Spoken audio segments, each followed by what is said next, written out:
If you're a fan of movies and just cinema in general, I'm assuming you've seen the Lord of the Rings movies, at least in some capacity.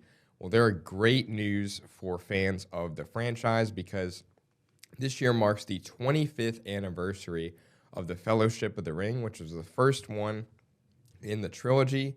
And all three extended editions of the trilogy are returning to theaters both this weekend and next weekend for a 2-weekend event from January 16th to 18th and then January 23rd to 25th. So you can kind of stagger it a little bit because if you know what I'm talking about when it comes to the extended editions, like that is a monster of a marathon if you are to do that. So they're trying to help you out a little bit because if you were to watch all three extended editions back to back to back, it would take nearly 12 hours to do so and watch those all in order. And the Fellowship of the Ring, starting off with that one is almost 4 hours, and it clocks in at 3 hours and 48 minutes, including the credits. And the second one with the two towers, that one is right under 4 hours with 3 hours and 55 minutes. And then you have the Return of the King, which is the final one in the trilogy, and that clocks in at a whopping 4 hours and 23 minutes. And if you remember from the Academy Awards and just award season from whenever that released, it swept every single category that it was in, including Best Picture. So this is just a legendary film franchise that is finally coming back to the big screen in its true, authentic form with the extended editions.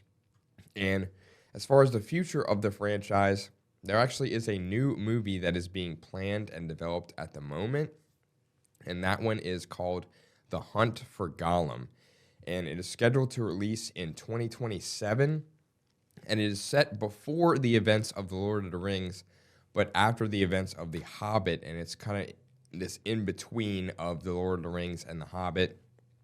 And Gollum actor Andy Serkis, who, if you've seen The Batman, he plays Alfred in that, the butler, and he is also in Black Panther. He is just a legendary actor and a voice actor. He actually voiced a character in Expedition 33, which I covered extensively from the Game Awards. He was absolutely incredible in that. He was nominated for Best Performance in that. But he actually did the voice and motion capture of Gollum, and he is actually starring and directing in The Hunt for Gollum, which is set to release in 2027. And as of now, he is the only returning character or actor that is signed on to do it. While you have Orlando Bloom, who plays Legolas, he is talked about potentially joining. He's very interested in coming back, as well as Elijah Wood, who plays Frodo Baggins, of course.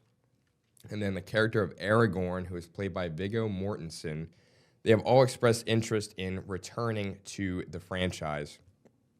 And it is scheduled to film in New Zealand this year with a release date of December 17th, 2027.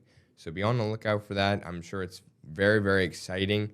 They had the Rings of Power show on Amazon Prime, which kind of got mixed reception from audiences and critics, and then the Hobbit trilogy itself also had a little bit of mixed reviews, but nothing will ever top the original trilogy of Lord of the Rings, which, again, is coming to theaters this weekend for the first time in I don't know how long. So be sure to look at, the Cinemark around here, the Regal for showtimes, and just kind of like plan your weekends accordingly if you want to just spend 4+ hours in the theater, which is always a great time. I mean, I would if I could, but just be on the lookout for that and more news regarding the franchise and the eventual Hunt for Gollum movie. I'll have more updates on that as they're available, and you can just follow that on KTALnews.com.